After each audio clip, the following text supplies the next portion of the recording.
Welcome po sa ating programa, My Morning Manna with Pastor OG. At tayo po'y mag-aaral salita ng ating Panginoon sa umagang ito. At kung meron po kayong mga Biblia, buksan po natin sa aklat po ng mga awit. Aklat ng Salmo po, Kapitulo 89, 1 hanggang 8. Awit, chapter 89, verse 1 to 8. Basahin po natin. Ito ang dalangin upang iligtas. Awit po ni Maskel, ni Maskel of Etam, na isang Israelite, no?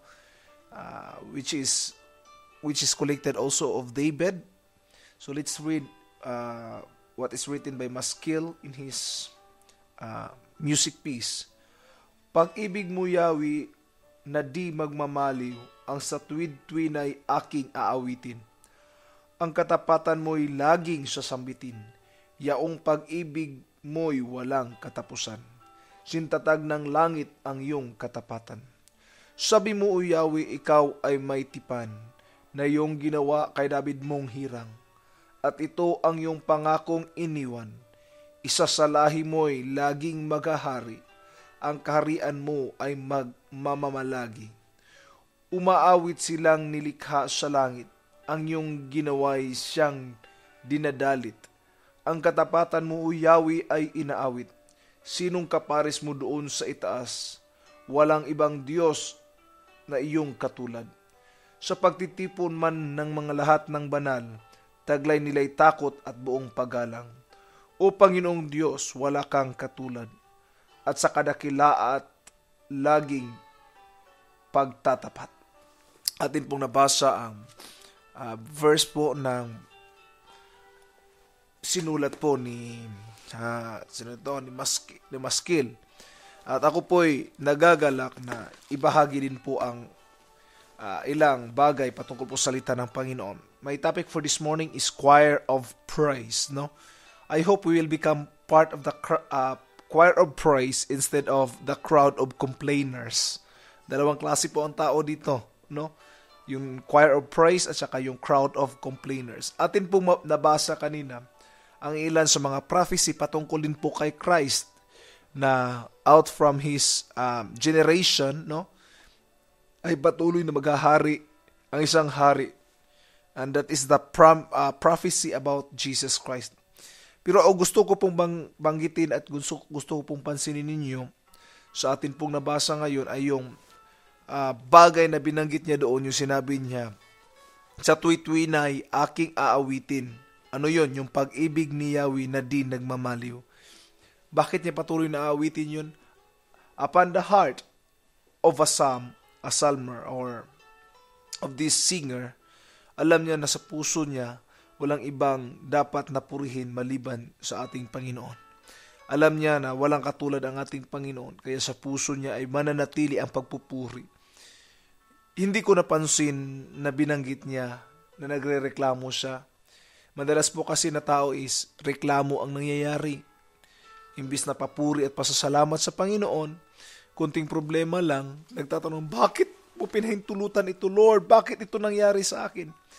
It seems hindi siya, para sa atin, para siyang hindi reklamo, hindi siya complain, but sa pagbukas pa lang po ng bibig natin, yun na po eh. Complain na po siya. What God is looking for His people is a heart filled with praise.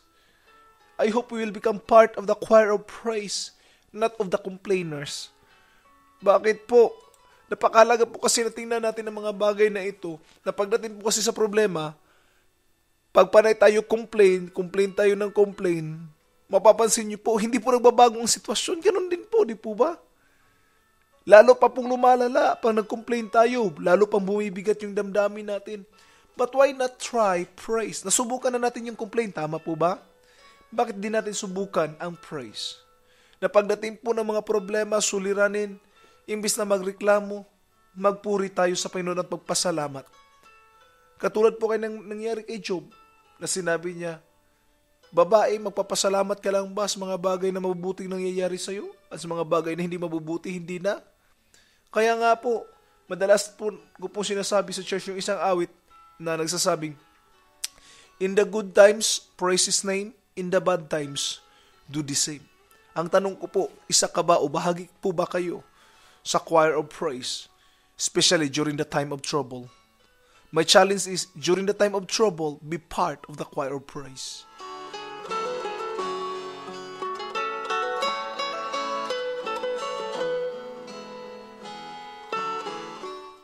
Muli pong nagbabalik ang inyong lingkod.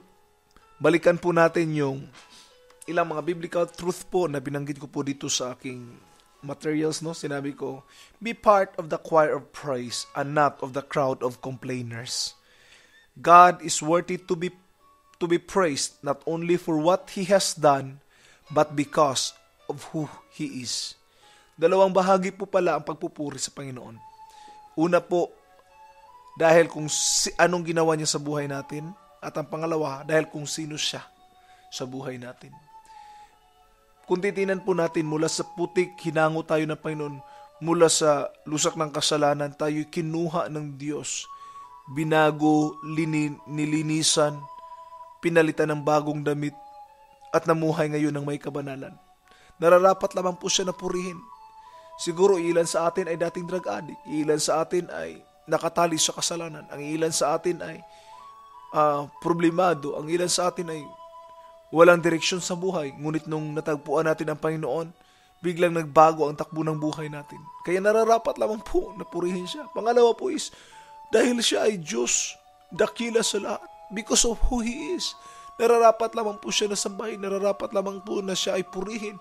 Nararapat lamang po na bigyan siya ng kapurihan at kaluwalhatian. Yun po mga bagay na minsan hindi napapansin ng maraming tao.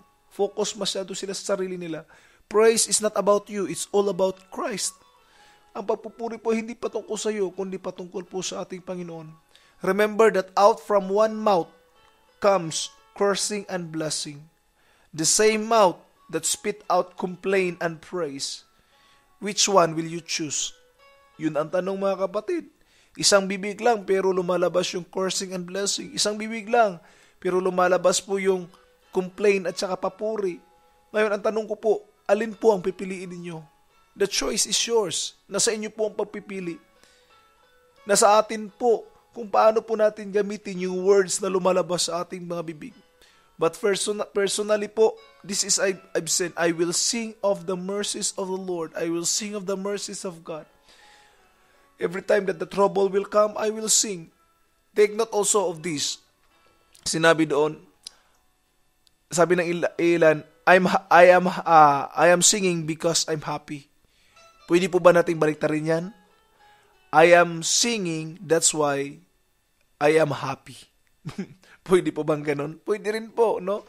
If you don't feel happy, kung sa palagay nyo, napakabigat ng puso ninyo, umawit po kayo, pilitin po natin ang sarili. This is the good advice.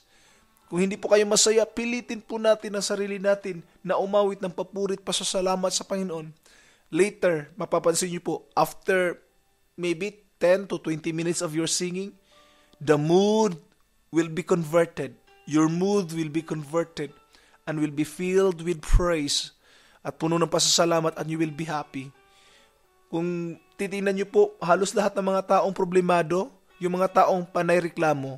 Ulitin ko po, lahat ng mga tao na problemado ay yung mga taong panay reklamo. Kung wala po tayong reklamo, panay tayo pasasalamat at pupupuri sa Panginoon, you will see the difference in your life. Another point po na binanggit ko po dito, my heart and my mouth should always be filled with praise despite of the circumstances I will be facing. Despite of what we have to face in life, ano man yan, still our heart should be filled with praise. Another, God remains faithful although we are unfaithful. Binanggit po kasi doon na siya ay patapat, no? Tapat kailan paman. Ang Diyos natin pinaglilingkuran ay tapat kailan paman.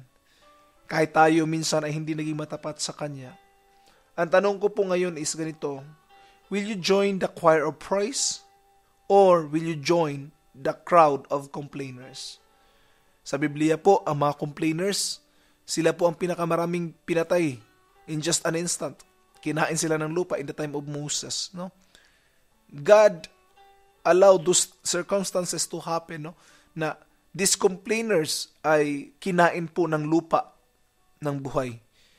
At yun po ang nakatala na pinakamaraming namatay sa kasaysayan ng history dahil sa complain, no? Kasalanan, adultery, killing, ilan lang naman ang namatay in an instant. But during that time, there are a lot of people who died who are complaining. Why? Because even so ikaw o ako, papayag po ba tayo na anak natin panay reklamo ng reklamo? Binigyan mo ng litson, ano ba to? Litson na naman.